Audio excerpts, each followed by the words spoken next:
So cancel culture is a dress rehearsal for mass murder. Now, be very clear. Cancel culture is a dress rehearsal for mass murder. They're seeing if people can be disappeared from social media, and if people accept people being disappeared from social media, then they will accept people being disappeared from the world. When communists get into power, when socialists get into power, they kill us. No kidding, no fooling, and our families are lucky to get away. Yeah, it's a great leap forward off a cliff. Cancel culture is a dress rehearsal for extermination. Yeah, listen, they call it character assassination. Because it's a rehearsal, right? It's a rehearsal. And the kind of lies that are told about me in the mainstream media, in Wikipedia and other places, are very specifically designed to get crazy people to target me in a violent manner. It's an incitement to violence, right? Because they portray me as such an evil person that's the old, would you shoot Hitler if you, as a baby, or whatever it is, right? So yes, it is a sociopathic dress rehearsal for extermination. And it's very, very serious stuff because we want to push back while it's still in the form of language rather than wait until it's guys kicking in your door at 3 o'clock in the morning and everybody vanishing. So yeah, cancel culture is, well, first of all, it's the opposite of culture. See, culture is when you disagree. Otherwise, it's a cult. It's just the first syllable, cult, not culture, right? So culture is when we disagree. And we're allowed to disagree because that's what culture is. It's just conformity. Otherwise, it's just like ants in a row. It's nothing, right? So when you silence people you disagree with, that's the opposite of culture. That's stagnation, that's decay. And there's a murderousness to it. There's a murderousness to it. But they're changing the definition of the words. They're changing the definition of fascism. The fascism is to violently push someone back from not agreeing with you, but now they're changing it to illegal to people that pro-free speech.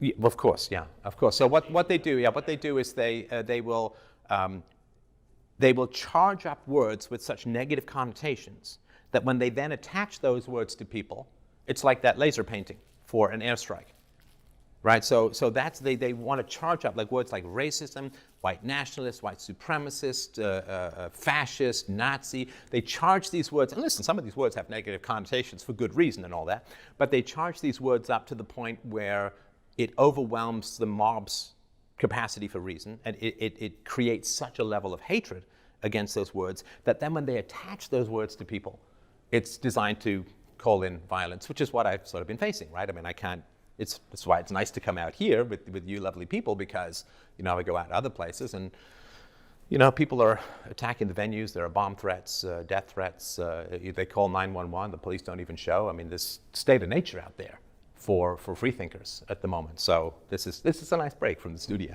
What do you do with them changing the definition of racism? I mean, I'm reading now things like that in colleges that African American students can't even comprehend that being biased towards Caucasians is a form of racism. Like, are we not a race? Well, see, now race is very clearly defined when it's time for affirmative action. But when whites say, well, we're a race and we have race interest, well, who knows what being white is? It's like, I don't remember that confusion when the term white privilege was. Nobody said, well, you can't talk about white privilege because white is so undefined. It's like, no, white privilege, right?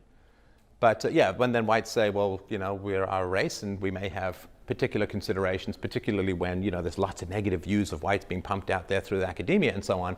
Suddenly white is this amorphous thing that you can't possibly define. You can see Jared Taylor gets hit with these kinds of things as well, right? I mean, as far as just you have to stand up and speak the truth, you know? I mean, the alternative to standing up is disaster beyond what we can imagine. And understand, too, that so the word racism, it's largely invented and deployed by communists in order to sow divisions between the races, right? So we have people of different races here. We're going to have a pleasant and rational conversation, and I don't care about your race, and you shouldn't care about mine. It doesn't matter, right? But if people can come in and say, well, you see, you have to hate me because of privilege, and I have to hate you because of this, and we have something, we don't have this in common, and we don't have that in common. If they can sow these kinds of divisions, they can create civil war, and they can say, hey, man, capitalism failed. You know, which is like, you know, it's like poisoning your wife and saying, well, I guess she just didn't work out now, did she? A couple of more crunches, she'd have been fine, right?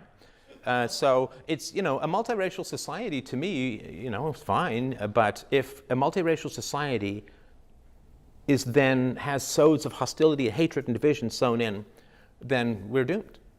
We're doomed. And it's, you know, that's why I push back against this term. There are racists out there for sure, but it should be very sparingly applied. You know, this spray of everyone with racism, it devalues the word, which is an important word, because there are some people out there who are racist.